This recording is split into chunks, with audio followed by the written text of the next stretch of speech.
आज आपण पाहणार आहोत जमीन गहाण ठेवणे म्हणजे काय, सातबारावर बोजा म्हणजे काय, बँकेकडे जमीन गहाण असताना ती विकता येते का, बोजा असलेली जमीन आपण खरेदी केली तर काय धोका आहे, कर्ज फेडल्यानंतर बोजा कसा कमी किंवा काढला जातो आणि जमीन खरेदी करण्यापूर्वी बोजा कसा तपासायचा.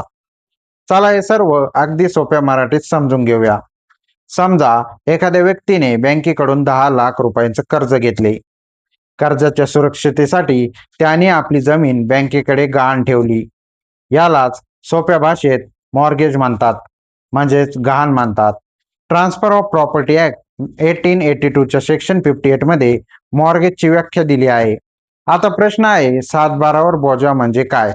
सोप्या भाषेत एखाद्या जमिनीवर कर्ज किंवा इतर आर्थिक दायित्वाशी संबंधित हक्क नोंद असल्यास ती माहिती महसूल अभिलेखात बोजा म्हणून दिसून येते.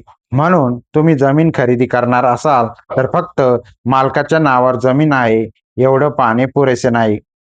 सातबारा आणि इतर अभिलेख तपासा. महाराष्ट्राच्या महाभूमी पोर्टलवर डिजिटल सातबारा, आट, फेरफार आणि प्रॉपर्टी कार्ड उपलब्ध आहेत. त्यामुळे व्यवहारापूर्वी संबंधित अभिलेख तपासणे महत्वाचे आहे.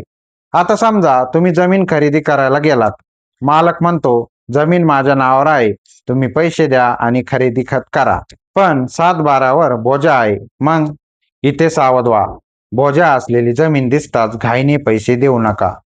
कर्ज कोणाकडून घेतले आहे, कर्ज किती आहे, गहाण कोणत्या कागदपत्रावर आहे, बँकेची, कर्जदाराची परवानगी किंवा कर्जमुक्तीची स्थिती काय आहे, हे तपासणे अत्यंत महत्वाचे आहे. कारण मॉर्गेज हा फक्त सातबारावरील एक शब्द नसून त्यामध्ये कायदेशीर हक्क आणि कर्जाची जबाबदारी असू शकते. कर्ज फेडल्यानंतर काय? समजा मालकाने बँकेचे पूर्ण कर्ज फेडले.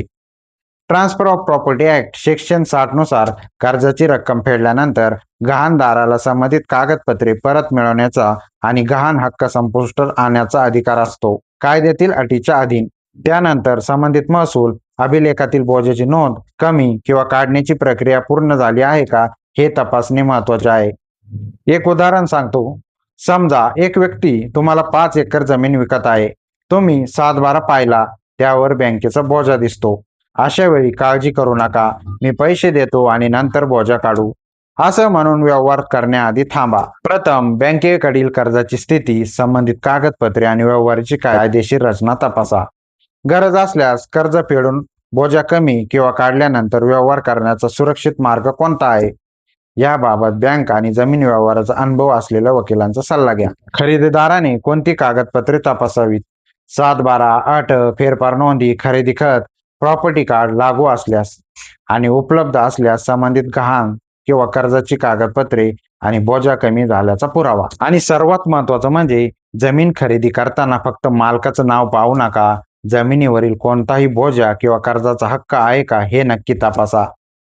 मी वकील नाही, माझा उद्देश फक्त कायद्याची सामान्य माहिती सोप्या मराठीत देण्याचा आहे, जेणेकरून आपल्या अडचणी आल्या तरी आपण न घाबरता त्यांना सामोरे जाऊ शकतो आणि आपल्या अधिकाराबाबत जागरूक राहू शकू. पण प्रत्येक प्रकरणाची परिस्थिती वेगळी असते, त्यामुळे वैयक्तिक प्रकरणासाठी योग्य आणि पात्र वकिलाचा सल्ला नक्की घ्या.